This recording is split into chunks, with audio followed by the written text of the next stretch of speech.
Hi అందరికి welcome back to cooking with Lakshmi. ఈరోజు day 9లో oil లేకుండా పిల్లలకి లంచ్ బాక్సెస్ ఫుడ్ ఎలా ప్రిపేర్ చేయాలో లాంగ్ వీడియోలో పోస్ట్ చేశాను. ఒకసారి ఇంట్రెస్ట్ ఉంటే వెళ్ళి చూడండి. వీక్లీకి 6 days స్కూల్స్ ఉంటుంది కదా, ఆ 6 days కి సరిపడా నేను 6 వెరైటీ ఫుడ్ ఐటమ్స్ ప్రిపేర్ చేశాను. చాలా హెల్దీ వర్షన్లోనే ఫుడ్ ప్రిపేర్ చేయడం జరిగింది.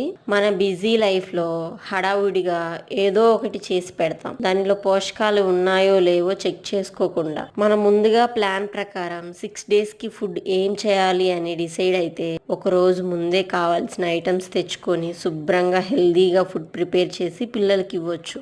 పిల్లలు మార్నింగ్ నుండి ఈవినింగ్ వరకు స్కూల్లోనే ఉంటారు. మనం పెట్టే హెల్దీ ఫుడ్డే వాళ్ళకి మెయిన్. ప్రోటీన్, ఫైబర్, అన్ని రకాల పోషకాలు ఉండే విధంగా ప్లాన్ చేసుకోండి. ఒక్క చుక్క కూడా ఆయిల్ లేకుండా కేవలం 1 tablespoon నెయ్యితో పిల్లలకి ఫుడ్ ప్రిపేర్ చేయడం జరిగింది ఈ 6 days కి. సో ఇంట్రెస్ట్ ఉంటే తప్పకుండా ఒకసారి వెళ్ళి లాంగ్ వీడియోలో చూడండి. ఈ వీడియో నచ్చితే లైక్ చేసి సబ్స్క్రైబ్ చేసుకోండి. అంతవరకు బై బాయ్.